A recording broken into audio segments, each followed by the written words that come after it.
January 1959, the start of a year that would soon be marked by an unforgettable journey. The icy breath of the Ural Mountains held a promise of adventure for a group of 10 experienced hikers. These mountains, with their rugged beauty and harsh conditions, were both a challenge and a calling. Led by Igor Dyatlov, they were students from the Ural Polytechnical Institute, eager to test their mettle against the unforgiving wilderness. Each member brought unique skills and a shared passion for exploration. Their goal, to conquer the slopes of Otorten, a mountain shrouded in local Mansi folklore. The Mansi people, indigenous to the region, spoke of the mountain with reverence and caution. The group, brimming with youthful energy, set off on their 200-kilometer ski expedition. They were well prepared, with provisions and equipment to face the harsh winter conditions. They documented their journey with cameras and diaries, capturing moments of camaraderie and the raw beauty of their surroundings. These records would later become crucial in piecing together their story. Little did they know that their adventure would soon transform into one of the most baffling unsolved mysteries of the 20th century. The darkening skies seemed to foreshadow the ominous events that lay ahead. As they ventured deeper into the mountains, the weather turned treacherous. The once clear skies were now filled with ominous clouds, and the wind howled through the valleys. Temperatures plummeted and blizzards swept across the desolate landscape. The biting cold and relentless snow made every step a struggle. Despite the challenges, the group pressed forward, driven by their adventurous spirit and a thirst for exploration. Their determination was unwavering, even as the conditions grew more severe. Each step took them closer to the heart of the mystery that awaited them. The footprints they left behind would soon become the only clues in a story that continues to baffle and intrigue to this day. Days turned into weeks, the cold winter days blending into one another, each more silent and foreboding than the last. And the expected date of the hikers' return came and went, leaving their loved ones in a state of growing anxiety.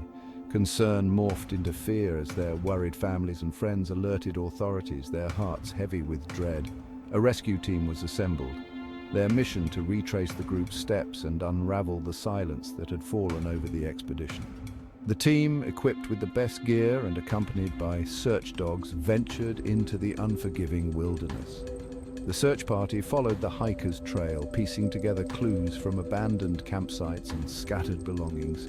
Each item they found told a fragment of the story, a puzzle they were determined to solve. The clues painted a picture of a hasty retreat, a desperate flight from an unknown terror. Handprints in the snow suggested a frantic escape, leaving behind a trail of mystery. The discovery of the group's final camp would send chills down the spines of even the most seasoned rescuers. The scene they stumbled upon was beyond their worst fears. The campsite was located on the slopes of Kholat Syakhl, a mountain known to the indigenous Mansi people as Dead Mountain. Its ominous reputation only added to the growing sense of dread. The discovery of the tent, ripped apart from the inside, sent a wave of unease through the search party. It was clear that whatever had happened, it was something beyond their understanding. It was a scene of chaos, frozen in time, a silent testament to a struggle against an unseen force. The scattered items, the torn tent, and the eerie silence spoke volumes of the terror that had unfolded. The tent held a chilling scene, one that would haunt the memories of those who discovered it. Most of the hikers' belongings, including shoes and warm clothing, lay abandoned inside as if they had left in a frantic rush. It was clear that they had fled their shelter in a desperate hurry, cutting their way out through the thick canvas, leaving behind a scene of chaos and confusion. But why? What had driven them into the biting cold, ill-equipped and unprepared for the elements? The questions lingered, unanswered and unsettling. As the rescuers expanded their search, they were met with a scene that defied explanation, a mystery that deepened with every step they took. The bodies of 5 hikers were found scattered in the snow, some partially dressed, others barefoot, their lifeless forms telling a story of panic and despair. Their postures suggested they had succumbed to the elements while attempting to return to the tent, a futile effort to find safety in the midst of chaos. But the true horror of the incident was far from revealed. The mystery only deepened as time went on. Weeks later, as the snow began to melt, the remaining 4 bodies were discovered, adding another layer to the already perplexing puzzle.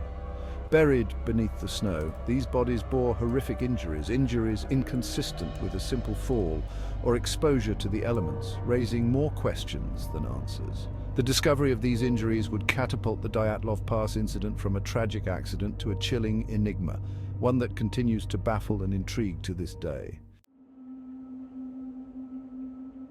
The autopsies of the 4 bodies found beneath the snow revealed a terrifying truth. Some victims had suffered massive internal injuries, including fractured skulls and crushed ribs, yet their skin remained curiously unmarked.